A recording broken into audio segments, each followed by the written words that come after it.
Welcome back to the Daily Report, and now it's time for the People's Court, and we're picking this conversation, well, based on what it is that we've heard you say, our very own experiences, but equally looking at this report by the Center for Science and Environment India, titled The State of Africa's Environment Report 2024. 2024 September is when it was out specifically, and which covered about 25 cities. The report states that Kenya is lagging in delivering water, that is to its 50 million, that is, with at least a third of the population lacking access to clean drinking water. And based on your feedback this evening, we can almost confirm that this report did not fall far from the truth. Victor Moyakani. Right, and because of this, we wanted to have a conversation about this very, very important subject. And to help us have this understanding, of course, we want to understand what exactly is happening. And we've brought with us to the studio some of the key stakeholders and key officers in this particular matter. Ladies and gentlemen, it is with great pleasure that we invite the following people to our studio tonight. Allow us to introduce them. First and foremost is the people closest to us right now. We have Mr. Dennis Mavia from the Bucket Ministry. Karibu sana. Thank you so much. I believe you're the National Director of the Bucket Ministry. Thank you so much. This is a charity that actually looks after helping people in disadvantaged backgrounds to be able to access clean water. Yes. Exactly, and later they shall be giving us a demonstration on the same. Also from the Bucket Ministry is Phoebe Wafula, the project director of the Kawangware campaign for that organization. Karibu sana, Phoebe. Thank you. Thank you very much. Now, above there, we have another group of people. We have, first of all, Jared Owundo. Karibu sana, Jared. Jared is executive director of the Jubilant Stewards of Africa, JSA, an NGO dealing with water. Karibu sana. Thank you very much. Next to that, we have none other than Bernard Otieno, the founder and CEO of Langata Local Water Forum. Karibu sana. Thank you very much. You shall be telling us a little bit more about your organization and what they do. Next to him, we have Emmanuel Mutugi. Emmanuel is, of course, from QMist Water Limited, a business developer and entrepreneur in that sector. And of course, we have none other than our dear guest from the, I want to call this organization, the Nairobi Water and Sewerage Company. Karibu sana. The great engineer Nahashon Muguna. Karibu sana. Thank you very much for coming. Asante. Asante. And I think we want to understand the big picture. Would you care to, let's start with you, engineer. How dire is Kenya's water situation? What are the biggest challenges here? Just set the stage for us, sir. Thank you so much. The water in this country, Kenya is classified as a water scarce country. We have around 500,000 cubic meters per head or per capita, which means every person is supposed to use around 500,000 cubic meters of water per year. Now, when you look at that, we are classified as water scarce country because the benchmark is 1,000 cubic meters in a year. Okay. So basically what the country needs to do is to invest in water harvesting, water storage and building of dams so that you can be able to increase the per capita of water. And that water can be able to be used for domestic use and for agricultural purposes. All right. Thank you. There's also a question here that a lot of Nairobians will be able to resonate with, and that Nairobi's water supply has struggled to meet the demands of the citizens of Nairobi for years. What's the biggest bottleneck here? Are we talking about aging infrastructure? Is it mismanagement? Or is it that water sources are drying up? What is it, sir? Now, thank you so much. Nairobi, for a long time, up to the year 2000, we had an installed production capacity of 600 cubic meters of water per day. That water was supposed to serve the population of the city up to the year 2000. Now, from 2000 to last year, October, we have never developed new sources of water for the people of this city. But by good luck... That is shocking.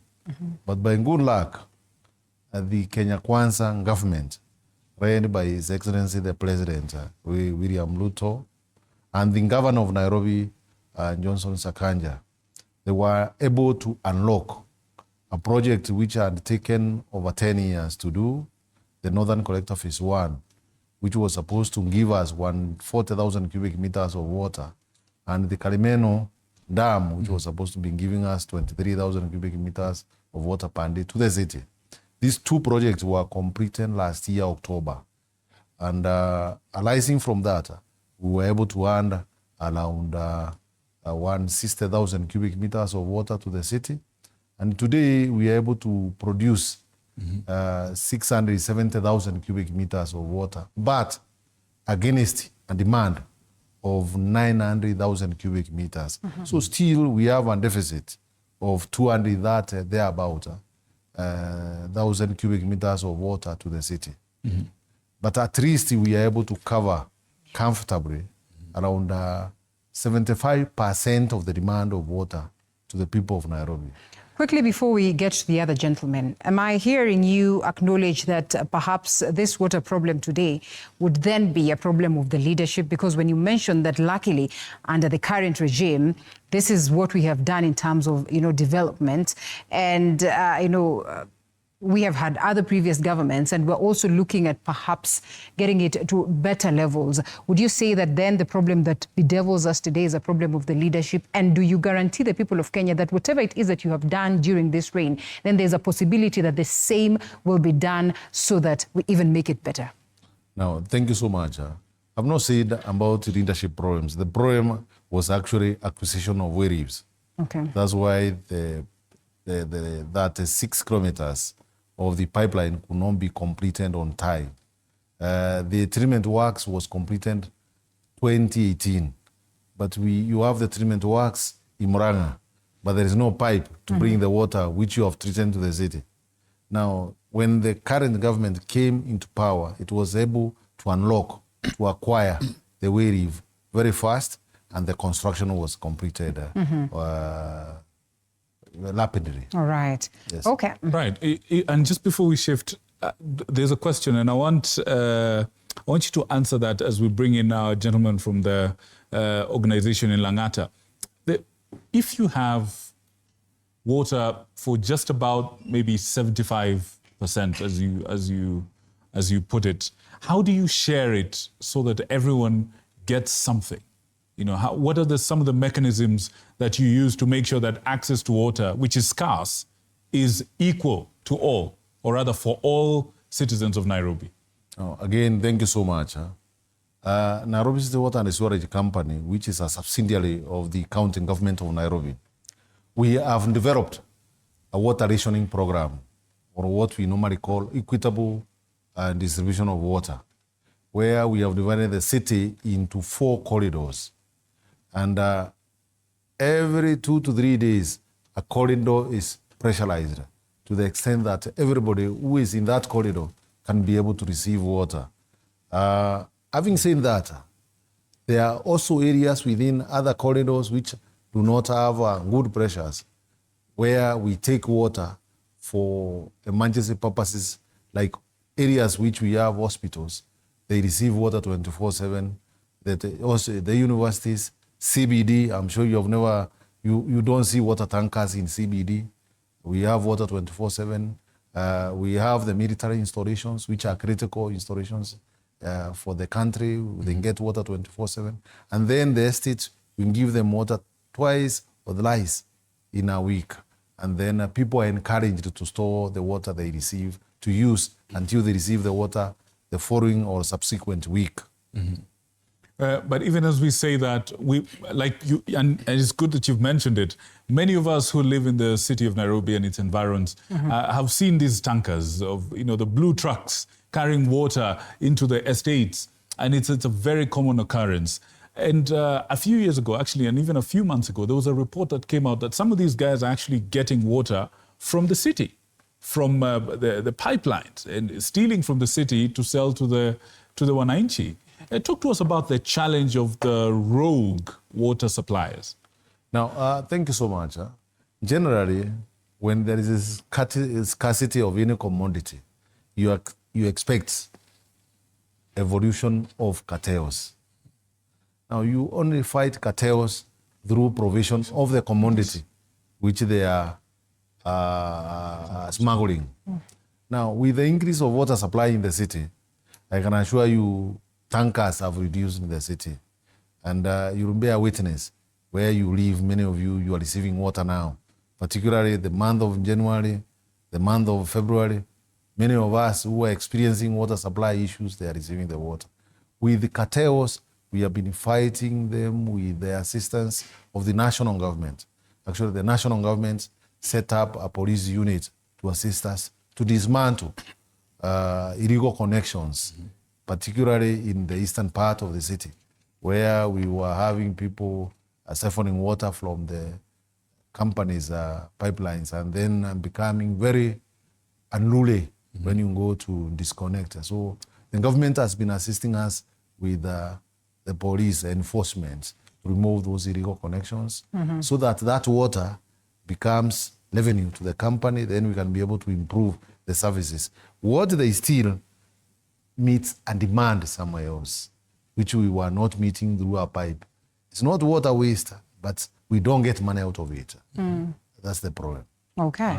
All right. And of course, that sets the stage for, a very good conversation in relation to the same. I am told Engineer Joseph Kamau, the CEO of Athi Water, is on his way here. We certainly hope that he is on time before the conversation is out.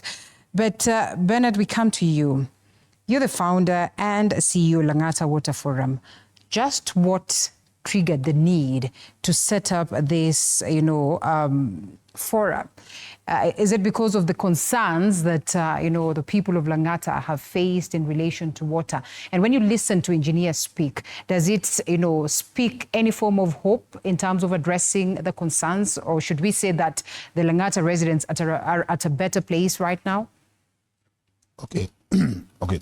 Thank you for having me. Again, my name is Bernard Otieno. I'm the CEO for Langata Local Water Forum. It is an organization which we formed 3 years ago.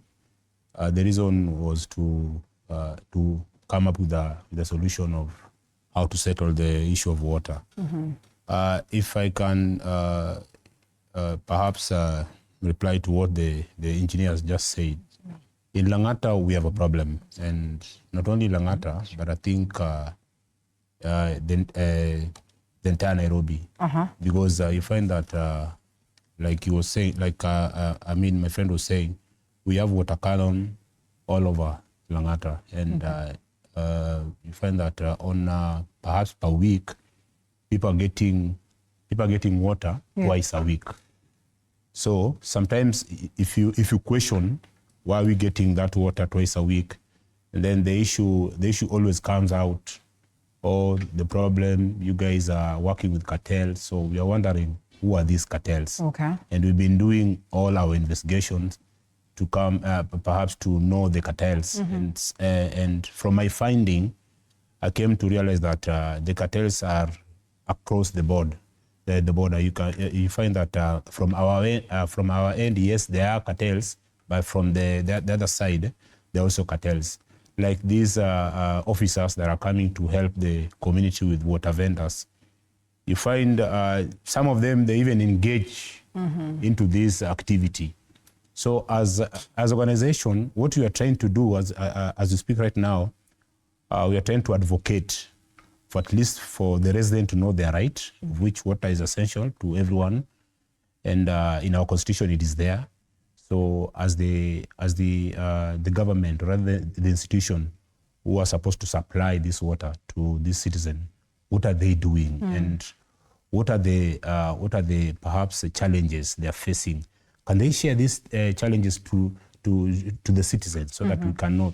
Sometimes we can blame these people, but then there are things that they are facing, which personally, or rather we as a community, we don't know. But as a community, we are trying to fight so hard to make sure that our citizen, or rather our community, get this water, because it is our right. And I would agree with that, because then we also have climate change as one of the key, concerns that has, perhaps disrupted the rainfall patterns and affecting, the flow of water availability.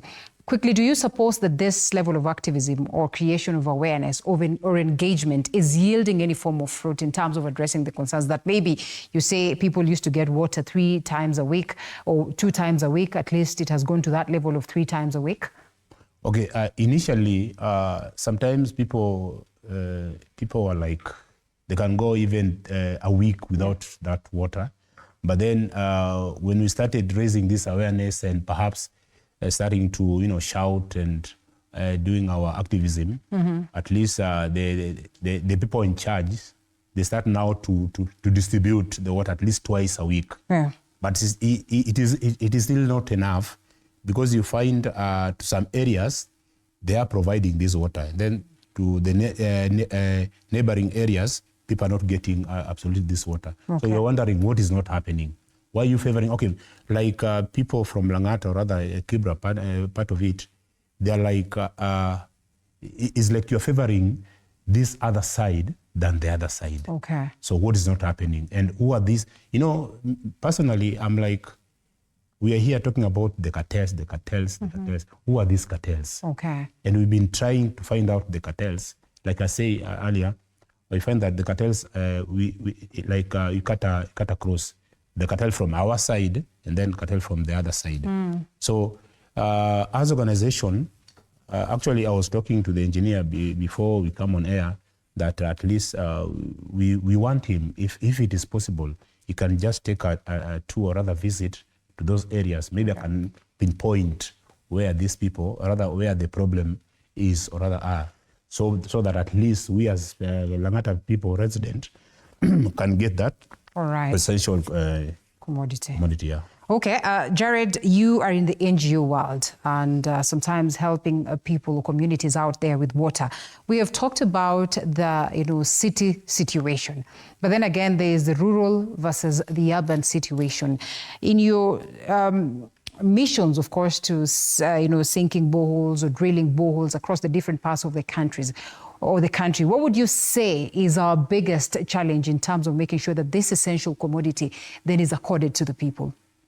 Okay, thank you, Linda, and your colleagues for having me this evening. Right. Yeah, so one of the major challenges that makes us not have this commodity, just as the engineer has said, maybe to start from where engineer left, is that whatever the level of water we have at the moment was meant for the population that was there maybe 20 years ago in the year 2000. Now, 25 years after that, we are still having the same resources. So, of course, the population has increased over the years, but that said and done, what the regimes or the current political administration, the previous regimes have failed to do is to plan and execute the plans. What they have been doing is to kutenga 50 billion, you tenga 100 billion for particular projects, but it has never been actualized. So if we walk the talk, then definitely be able to do much as the wananchi, what will benefit wananchi. So the government has failed to put up an adequate infrastructure. And then the other thing, like yesterday, there was a report in one of the media stations where a couple of forests were being destroyed. So when we destroy the forest, we destroy the water catchment areas. Even before then, we had the Mau issue.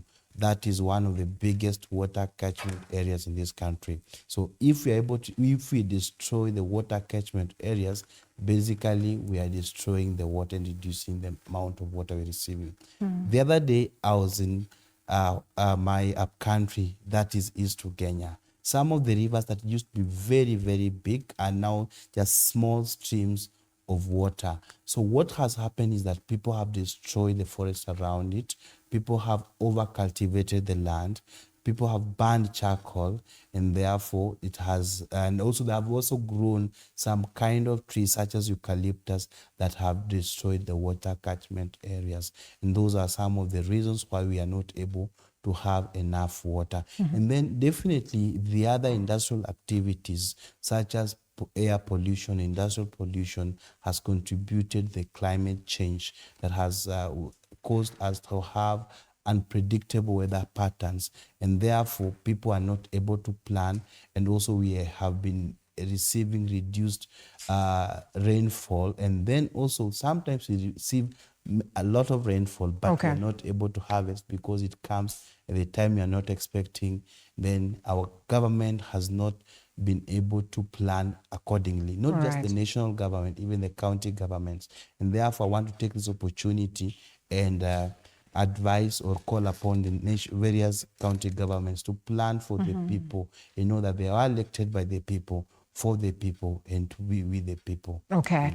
You see, we ask what is even the biggest problem is that even the little water that we have perhaps is not safe for drinking, safe for consumption and everything. Right. Therefore, I think we take a short break and then we come back and understand some more on water safety. Emmanuel there will probably tell us that perhaps they are always in the business of purifying water so that it can be consumed in the best way. And as well, the lady and gentleman here will be doing a demonstration, absolutely, as to that. We take a short break. Folks, this is a conversation about our present and our future. The SMS line is on your screen. The WhatsApp number is on your screen. The Twitter handle or X handle is also on your screen right now. Please let us know what you think. Let us know your comments, your questions, and your feedback, and we shall be able to handle that in the conversation right after these messages. Please don't go away.